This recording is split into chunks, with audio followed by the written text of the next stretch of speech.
Start with questions from the in-house media. Joining us today will be FNATIC, who are coming off of their match against PRX. If we can ask you to begin lining up by the microphone. And I guess while we wait for the first question, we can take a question from the remote media.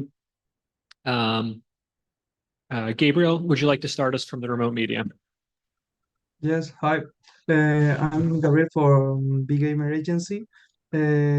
How do you consider was the biggest challenge your opponent presenting during this match? Map pool. I mean, obviously, coming from lower bracket was the hardest option for us. Everyone knows that we are losing a very big advantage in terms of map window. Like they're like basically can just lock two worse maps from us, and after that it's just obviously hard to play. And like when basically you kind of start your best of 5 series from like 1-2 score. It's always tough to come back mentally because you're under pressure. You know that you're very close to be out. But to be fair, they also like kind of pressure because they're one series away or one map away from winning. So they were kind of in the same boat as us.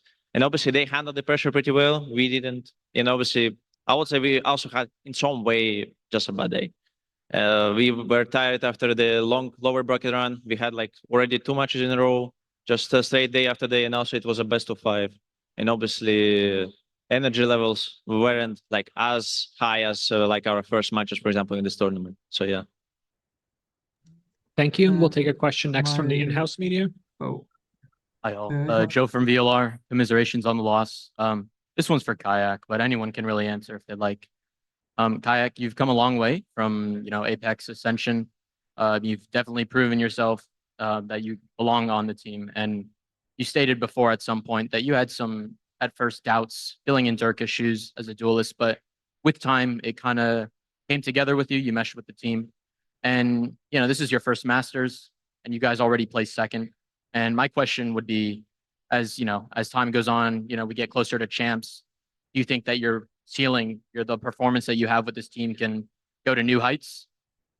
I think we can. Like individually, I can be much better also. And now I know how it feels to be second place, and it feels shit. So I don't want to be in this place again. Thank you. Hey guys, Sierra Zobi, freelance esports commentator. Commiserations on the loss. During the best of 5 today, we finally got to see your guys' Pearl, and even though it was a loss, it was a really, really strong showing. So I was gonna pose a question to Alphayer and Kayak, but maybe just Alphayer. Respect. Just we got to see your Neon. So how was it getting to play Neon, and how would the rest of the team, rate his Neon compared to Kayak's maybe? I mean, Kayak's Neon is better 100%. I mean, we didn't know what to do on Pearl, to be honest. We just locked the agents and go, and we almost win as well on the map. So I don't know what to say, but we locked. We didn't even prep. We didn't even like play Prague with on it. Maybe one, and we just go on official, and we did fine.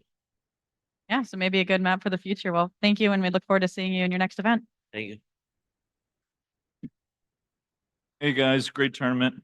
Kyle from VCT Esports here, VCT content creator. So my question is for Boaster.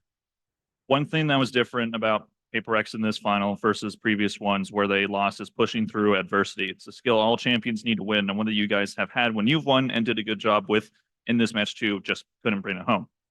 Were those momentum shifts the thing that you struggled with the most in this match, and what went wrong when you tried to swing things back in your favor?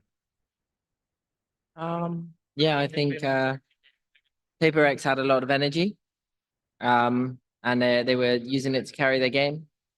I don't know. I just think today, like obviously we're a team, but today I just feel like I let the team down. I just couldn't get in the game at all, and when you got on the last map, I think it was Alfie and Kron dropping that many kills, you should be winning, and then all the team dropping that many kills in Icebox, it should have been a cleaner game.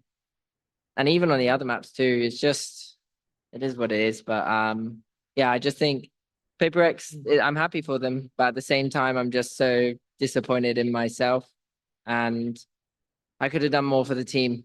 Seeing how upset they were after the game, I should have just soldiered through and just tried to find as much energy as possible, and then Thank you, guys.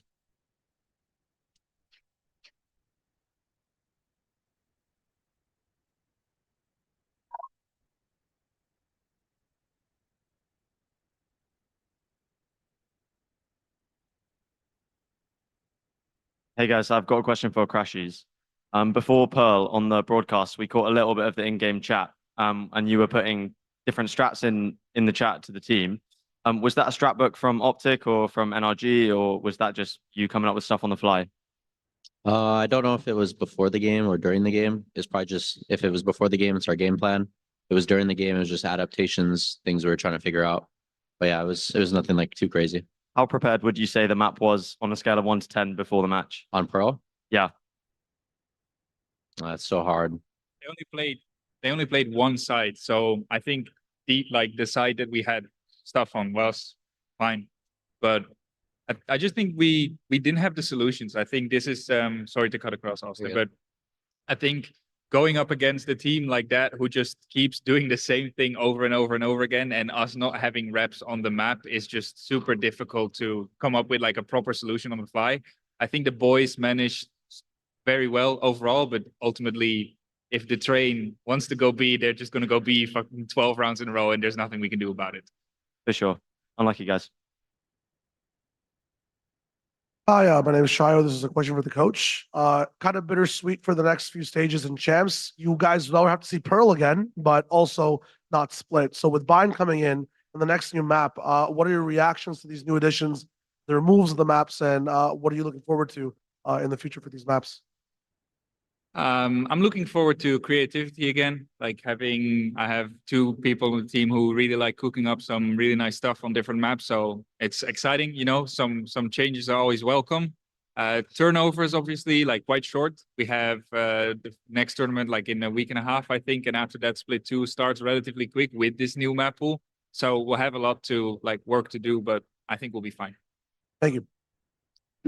Thank you. And we will take one final question from the remote media, Rosessa. If you can unmute your mic. Yeah. Commiserations on the loss, guys. I would like to ask to Alva, as you've mentioned on one-on-one interview actually a couple of days ago, that you are playing with your best team right now, probably in the past and then in the future. I would like to ask this. What aspects from this entire Masters Toronto run will you and the team carry forward as fuel to come back even stronger and probably claim the next championship title? I mean, I didn't play extra, to be honest. I mean, if I played good because of my teammates, they make the space for me to play. So, I mean, in the future, if I have space to play, I will play again. But I think it wasn't like I'm performing well. It's just my team made me to play well on these spaces. Yeah. No, but take some credit, of course, bro. The whole series played so fucking well. Very strong performance. I respect you, and you're later. For you, you're my MVP, bro. And also, I heard that MVP title can go also losing team. Where is my MVP? I drop 30 I drop plus 30 every game. Man, what is that? FNATIC, thank you so much for taking the time to speak with us, and we'll see you at the next global event.